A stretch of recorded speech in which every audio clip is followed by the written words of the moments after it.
we start our day. We got the knowledge. To go to college. Woo, but don't stop there. No, go anywhere. This is the way. We start our day. Bro scholars, where's the party at? Right here in these books. Hey, Brook Scholars, what time is it? It is time to motivate you. Good morning, Brook Scholars, and welcome to Monday Word Study. I hope you all had a wonderful weekend. I know it's super warm, so when we conference, if you're in my class, we can talk all about it. Anywho, we're gonna get started right away with simple predicate, simple subject. What is a simple subject and what is a simple predicate? A simple subject is who or what the sentence is about. A simple predicate is the action that's happening in that sentence, usually the action that the noun or the simple subject is doing. Now, we talked last week about a little trick that we can, or a little rule when finding simple subjects into simple predicate. A really good rule or trick to follow is to find the simple predicate first. What is the action in the sentence? Then you can determine or figure out who or what is doing that action. And who or what is doing that action is the simple subject. So let's get straight to it. Let's set up our slate or our paper. S, simple subject, S dot P dot simple predicate. Alrighty, friends. The sentence for today, and I'm going to read it twice. You're going to read it by yourself. The sentence for today is: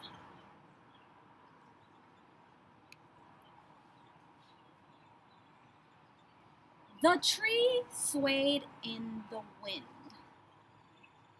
The tree swayed in the wind. Ask yourself, what is the simple predicate? What's the action that's happening in this sentence? And who or what is doing that action? Go.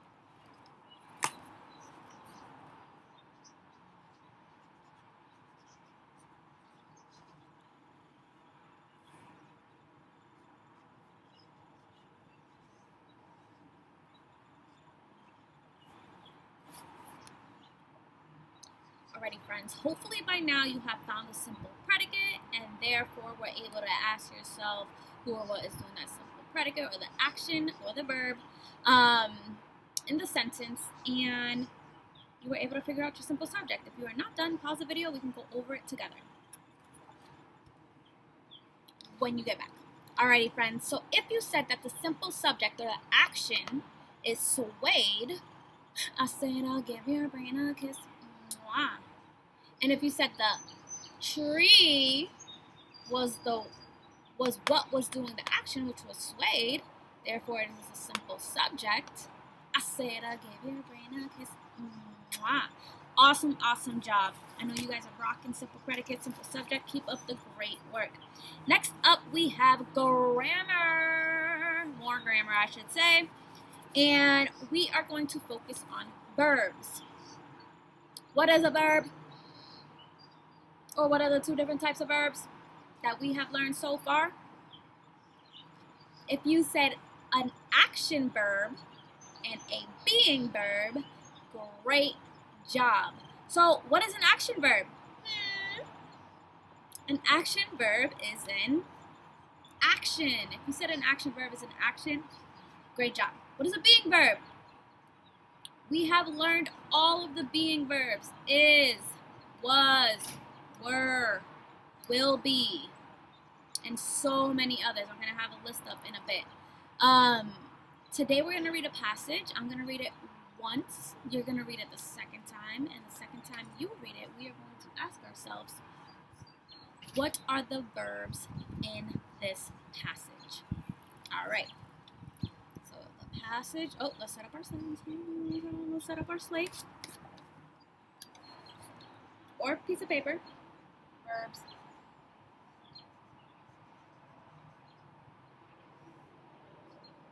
And today we're only going to do 9 lines. The passage isn't too long, so we don't need 12 lines this time. So let's do it.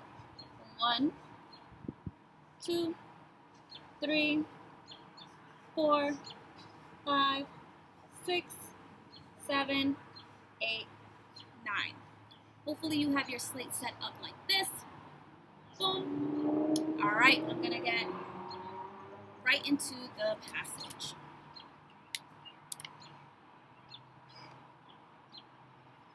All right. It was late at night, but Kevin lay awake in the bed. He could not sleep because he was very scared.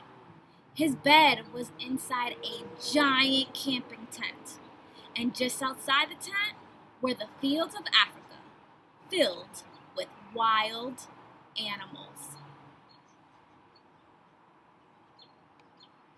Alrighty, friends, your job is to read the passage. Go sentence by sentence. Ask yourself, are there any being or action verbs in this passage? Take your time, there's no rush. Go.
Alrighty, friends, I am done finding the verbs in this passage. If you are not done, it is okay. You can pause the video. Just joking about it. You can pause the video and then press play when you are ready. Alrighty, friends, I'm going to go sentence by sentence, word by word, and ask myself, are there any verbs in this sentence? So here we go. It was late at night. If you said was, because was is a being verb, I'll say give your brain a kiss. Mwah. But Kevin lay awake in bed. If you said lay, the action that Kevin's doing is lay, or the verb is lay, great job. In this sentence, awake is not a verb. It's actually an adverb. But we'll talk about that. Well, you'll be talking about that, I think, in 2nd or 3rd grade. Not too sure, so don't worry about that. He could not sleep because he was very scared. If you said sleep, because that is an action verb, great job.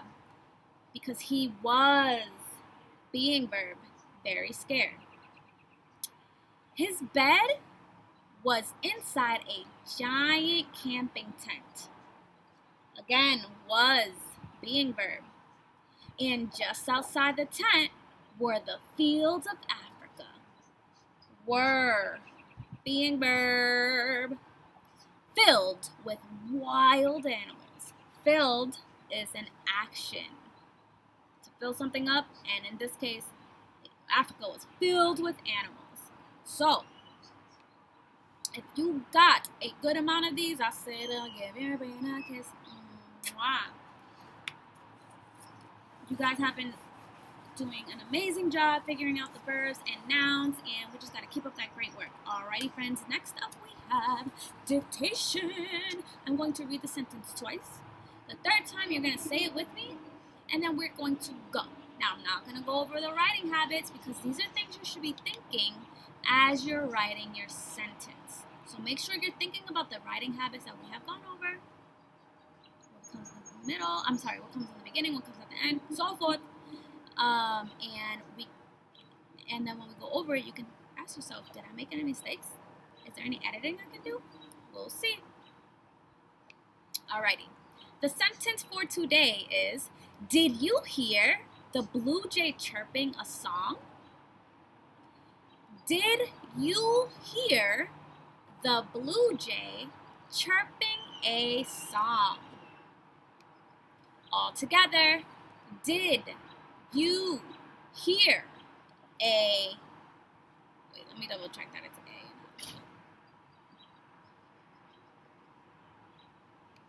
So sorry.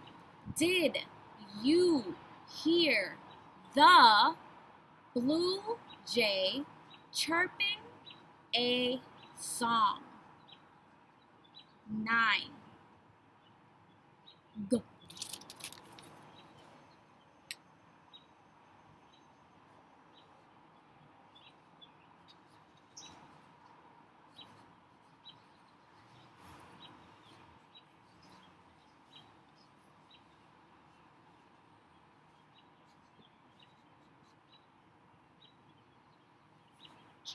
Chirping. It's pretty tough.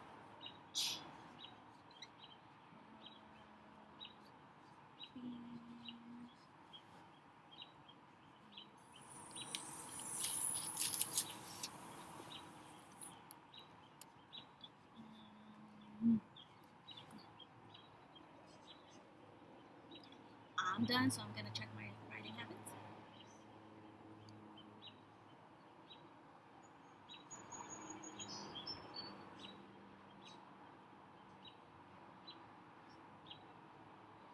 Alrighty, friends, I am all done. If you're not done, it is okay. Pause the video, and when you're done, we can go over it together.